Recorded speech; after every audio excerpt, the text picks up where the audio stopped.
देखिए, मुझे बिल्कुल समझ आ रही है, आप लोगों को बेइंतहा तकलीफ़ हो रही है और आप बहुत इस वक़्त जो हैं वो दुःख में हैं कि अमेरिका और पाकिस्तान के जो ताल्लुकात हैं, वो इतने अच्छे क्यों हैं? वहाँ पे इतनी ज़बरदस्त स्ट्रैटेजिक रिलेशनशिप इनकी बिल्डअप हो गई है। डोनाल्ड ट्रंप जो हैं वो मैं अब भूल गई हूँ कितनी दफ़ा उन्होंने हमारी पाकिस्तान की और हमारे फील्ड मार्शल की और हमारे प्राइम मिनिस्टर की तारीफ़ें की हैं। वो जब मुँह खोलते हैं, तारीफ़ करते हैं। अब आप का दिल जलो का अब क्या हम इलाज कर सकते हैं? ये आपने आरज़ू को तो ला के बिठा दिया, पता नहीं है इस्लामाबाद में कहाँ आरज़ू से क्यों इतनी आरज़ू से क्या अदावत है उजमा करदर? हाँ, वो जैसे आपको बुलाया, जैसे सबीन को बुलाया, वैसे ही आरज़ू को भी बुला लिया, वैसे ही मेजर नदीम को भी बुला लिया। मेरी बात तो मुकम्मल होने देना। नहीं, एकदम मुकम्मल करिए। बोलते हैं तो बात तो मुकम्मल नहीं हो सकती है ना। ये आरज़ू जो है बैठी जो बोलियां लगा रही हैं, इनको अलिफ से बे कुछ नहीं पता पाकिस्तान के मुतालिक। इनको ये कोई फॉरेन मिनिस्टर बैठी हुई है पाकिस्तान की, जो ये पाकिस्तान के बिहाफ पे स्टेटमेंट्स दे रही हैं, फलानी बोली लग जाएगी, फलानी बोली लग जाएगी। वो अब अपने मुतालिक गौर करें कि भाई आप अगर बोलियां लगवा रही हैं तो ये कहाँ से बोलियां लगेंगी। देखिए, पाकिस्तान जो है वो डे वन से वो फलस्तीन के पीछे खड़ा है और हम खड़े रहेंगे। हमारा दो टोक फैसला है कि जो जेनोसाइड हो रहा है, जो कत्लो गारत हो रहा है, जो मासूम जानों को वहां पे जो शहीद किया जा रहा है, पाकिस्तान जो है वो अपनी पूरी कौम जो है वो इस वक्त फलस्तीन नहीं, गाजा में सेना भेजकर कौम के पीछे कैसे खड़ी रह जाएंगी उजमा करदर? मुझे नहीं समझ में आ रहा है। ये वहां जाकर इजराइल से लड़ेंगी गाजा में कि हमारे से लड़ना है? ये आपके दिमाग का खलल है। मेरे दिमाग का क्या खलल है? ये आपके दिमाग का खलल है। आप एक खुद ही चीज इमेजिन कर लेते हैं जिसका वजूद ही कोई नहीं। अभी अगर जा रहे हैं हमारे फील्ड मार्शल अमेरिका, आपको क्या पता कि वो क्या करने जा रहे हैं? गुलामी करने? क्या पता उनका क्या एजेंडा है? गुलामी करने, टुकड़े बटोरने, आपको तो कुछ पता इतने के लिए ही जाते हैं। आप तो अपने दिमाग से कुछ स्पिन स्टोरी बना लेंगे और फिर इसको जनाब आप झूठ को और डिसइंफॉर्मेशन को आरजू, चूंकि बहस में आ रहा हूं, आरजू 30 सेकंड जरा इनको रिप्लाई करिए। बार बार आपका इन्होंने नाम लिया और एक तो आपसे बड़ी न जाने क्या अदावत है। सबीन को भी अदावत, नदीम को भी अदावत, उजमा जी को भी अदावत है। आपको पाकिस्तानी नहीं मानते हैं। खैर चलिए, ये आप लोगों का विषय है। अभी भी उस शिकस्त से आप निकले नहीं, फिर आप चली गई। किसकी शिकस्त, काहे की शिकस्त? सुनिए आरजू को सुनिए। एक मिनट, ये तो देखिए, मेरे ख्याल से पाकिस्तान को किसी भी और की जंग में नहीं पड़ना चाहिए। पहले ये अफगानिस्तान की जंग में पड़े और उसके बाद ये हम नहीं कह रहे, ये एक बिल्कुल हकीकत है कि हमने डॉलर पकड़े और हम अफगानिस्तान की जंग में कूद गए। अब वही चीज हम जाकर गजा में करने जा रहे हैं और अफगानिस्तान के साथ आज हमारा क्या प्रॉब्लम चल रहा है सब जानते हैं। और फिर आगे वही प्रॉब्लम हमें जो है वो दोबारा देखने को मिल सकता है। मैडम, मेरी बारी है, मुझे सुन तो ले। मुझे सुनेंगी नहीं तो मुझे बुरा भला कैसे बोलेंगी? एक्सेप्ट कर लेंगे। अरे मेरी बात तो सुन ले, फिर मुझे बुरा भला कहिएगा ना। जैसे खुदारा हटा दें।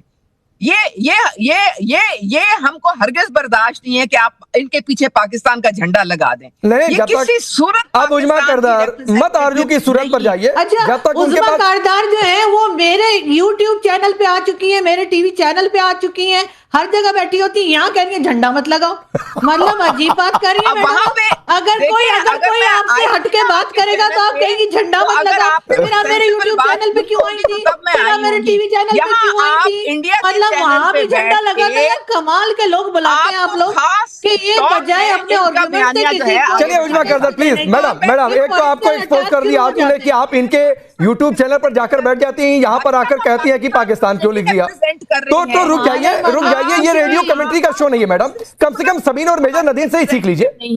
कम से कम सबीन और मेजर नदीम से सीख लीजिए कितनी डिसिप्लिन के साथ वो अपनी बारी का इंतजार कर रहे हैं। तो थोड़ा सा रुक जाइए। बोलिए आरजू जी। देखिए, अगर किसी को मेरी बात अच्छी नहीं लग रही तो अपनी बात से आप मुझे गलत साबित करें ना। मेरे ऊपर पर्सनल अटैक किस खुशी में कर रहे हैं कि ये पाकिस्तानी नहीं लगती तो ये नहीं लगती तो वो नहीं लगती। तो बहरहाल बात सारी ये कि हमने पहले अफगानिस्तान की वॉर में हम पड़े और वहां से हमें नुकसान हुआ और आज तक हम भुगत रहे हैं। और अगर हम फिर एक बार किसी और की जंग में गए और हमने वहां जाकर फिर कोई हिस्सा डाला तो यकीनन अमेरिका तो अपना काम निकलवा के हाथ झाड़ के चला जाएगा, जैसे वो अफगानिस्तान से चला गया। तो ये ना हो कि हम जैसे कहते हैं ना कि नजदीकी फायदे से पहले दूर का नुकसान देखना चाहिए। तो ये ना हो कि बाद में फिर हमें कोई नुकसान हो कि हम गजा पहुंचे और बाद में हम भुगतते रहे जो हम अफगानिस्तान के साथ भुगत रहे। ठीक है, अब बहल सर आपके पास आता हूं, माफी के साथ थोड़ी देर से आया आपके पास। अब ये आप जरा इन्हें समझाइए कि कैसे, क्योंकि ये मानने को तैयार नहीं है कि मुनीर की गर्दन फंसी है, ये मानने को तैयार नहीं है कि गाजा में फोर्स भेजना इजराइल को समर्थन करना है। फिर तो आरजू की बात वो सही है कि भाई ठीक है सब कुछ नीलाम है, कुछ है नहीं, या फिर मुनीर को सिर्फ अपना फायदा दिख रहा है। आपका विश्लेषण क्या है इस पूरे मसले पर? मैं एक पंजाबी की कहावत कहता हूं, एक साइड का खूह हैगी तो दूसरी साइड ते खाई।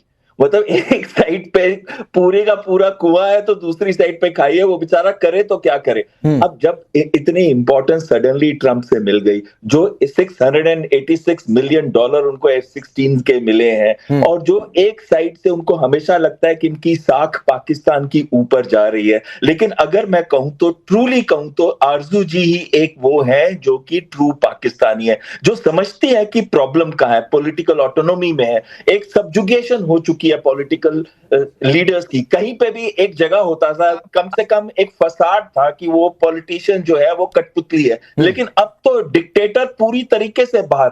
ऐसे डिसीजंस जो लिए जाते हैं अलग अलग देशों के अंदर, वो उनके पॉलिटिकल लीडर्स लेते हैं। एक मुनीर नहीं लेता है, एक आर्मी का चीफ नहीं। हमारा तो आर्मी का चीफ देखिए बिल्कुल ऐसी चीजों में बातचीत नहीं करता, वो जो भी कहता है हमारी पॉलिटिकल लीडरशिप जो कहेगी, लेकिन यहाँ पे मुनीर कहता है जो मैं कहूंगा वही मानेंगे। और अगर इनको जो प्रोटेक्शन की बात कर रहे थे ये मुस्लिम्स की, इससे पहले मैं एक चीज बोलना चाहता हूं उसके बारे में कि ट्रंप इनको क्यों चूज कर रहा है।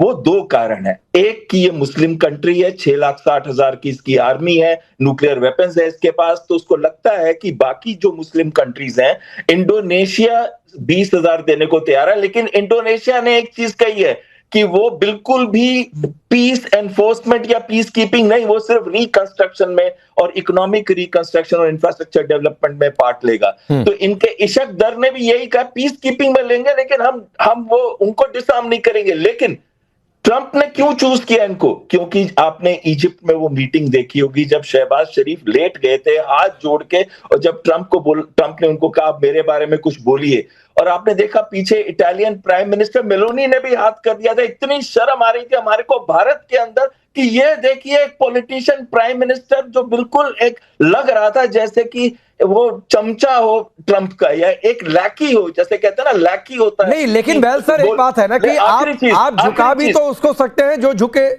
या फिर जो झुकने की कंडीशन में हो। नहीं, इसमें एक चीज कहना चाहता हूं मैं, बड़ी अहम है। उनको ये पता है ट्रंप को कि कल अगर ये लोग 20,000 की सेना देते हैं, चाहे $10,000 पे दें या कितने में भी दें, तो जो मैं इनको कहूंगा ये करेंगे। मुनीर को कहूंगा तो मुनीर करेगा, शहबाज शरीफ को कहूंगा तो वो करेगा।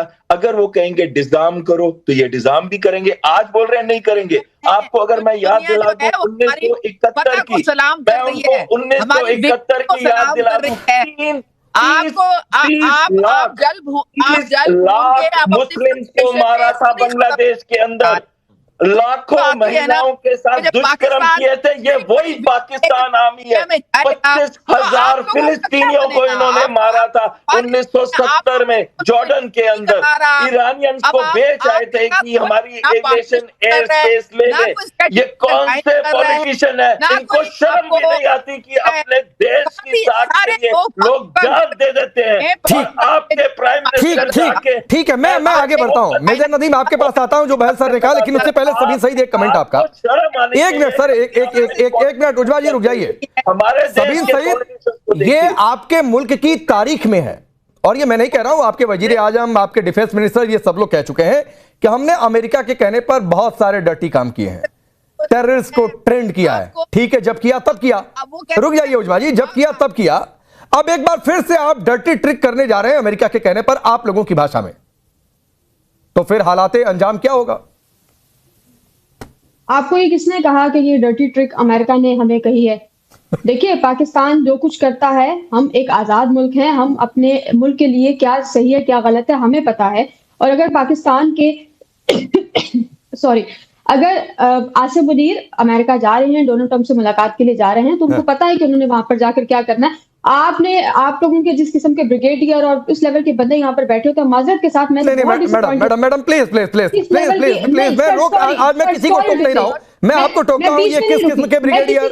मैंने मेजर नदीम को तो कहा नहीं कि किस किस्म का मेजर बिठा रखा है, कैसे कैसे किस किस्म के मेजर बना रखे हैं। मेजर आपके यहाँ का फील्ड मार्शल मुनीर मौलवी ज्यादा बनता है, मैं उस पर टिप्पणी तो कर नहीं रहा हूं, तो मत बौखलाइए मैडम इतना। दुनिया जानती है कि गाजा में स्टेबलाइजेशन फोर्स कौन बना रहा है, किसने इसका दुनिया के सामने ऐलान किया है, ट्रंप ने ऐलान किया है। आप आंखें बंद कर लेंगी तो रात और अंधेरा नहीं हो जाएगा।